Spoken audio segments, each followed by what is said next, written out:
10, 100, 1000 എന്നിങ്ങനെയുള്ള സംഖ്യകളുടെ വർഗം കാണാൻ എളുപ്പം ഉണ്ട്. എന്താ നോക്കാം. ഇപ്പോൾ 10ൻ്റെ വർഗ്ഗമാണെങ്കിൽ 10 സ്ക്വയർ. അപ്പോൾ 10 സ്ക്വയർ എന്ന് പറഞ്ഞാൽ നമുക്കറിയാം 10 × 10 ആണ്. അപ്പോൾ 10 × 10 എന്ന് എഴുതൊന്നും വേണ്ട, ഗുണിക്കുകയും വേണ്ട. അതിന് പകരം എന്ത് ചെയ്യാം, എത്ര സ്ഥാനമാണോ ഇതിലുള്ളത് വർഗത്തിൽ ഒരു 0 കൂടി അധികം ചേർത്ത് കൊടുക്കുക. അപ്പോൾ 100 സ്ക്വയർ ആകുമ്പോൾ എങ്ങനെയായിരിക്കും, എത്രയാണോ ഇതിലുള്ള പൂജ്യങ്ങൾ അതിലൂടെ അത്ര പൂജ്യം കൂടി ചേർത്ത് കൊടുക്കുക. അപ്പോൾ 100 സ്ക്വയർ 10, 100, 1000, 10000. അപ്പോൾ 1000 സ്ക്വയറോ, 1000 സ്ക്വയർ സമം 1, 10, 100, 1000, 10000 ലക്ഷം, 10 ലക്ഷം. ഇതിൽ 3 പൂജ്യമാണെങ്കിൽ വർഗത്തിൽ 6 പൂജ്യം, 1, 2, 3, 4, 5, 6 പൂജ്യം. ഇങ്ങനെയാണ് ഇതിൻ്റെ വർഗം കാണാനുള്ള എളുപ്പം. ഇനി 20 സ്ക്വയർ എന്നാണ് വിചാരിക്കുക. അപ്പോൾ എന്ത് ചെയ്യും, 20 × 20 ആണെന്ന് നമുക്കറിയാം. അപ്പോൾ നമുക്കറിയാം 2ൻ്റെ സ്ക്വയർ എത്രയാണ്, 2ൻ്റെ സ്ക്വയർ 4 ആണ്. ഇതിൽ എത്ര പൂജ്യം ഉണ്ടോ അതിൻ്റെ ഇരട്ടി പൂജ്യം ഇടുക.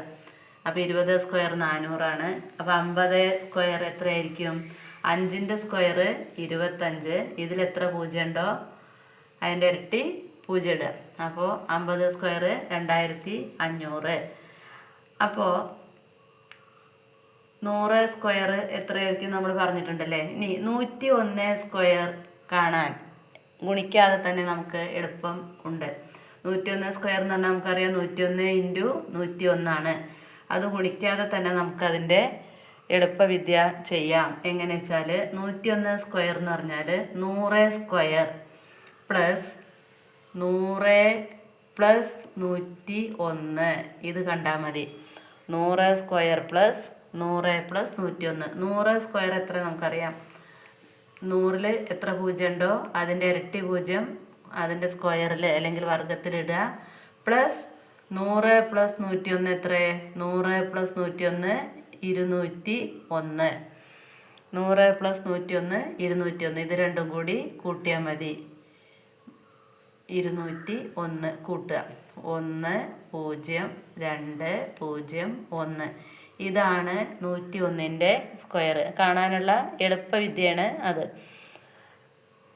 അപ്പം നമുക്ക് 21 സ്ക്വയർ കാണണമെന്ന് വിചാരിക്കുക.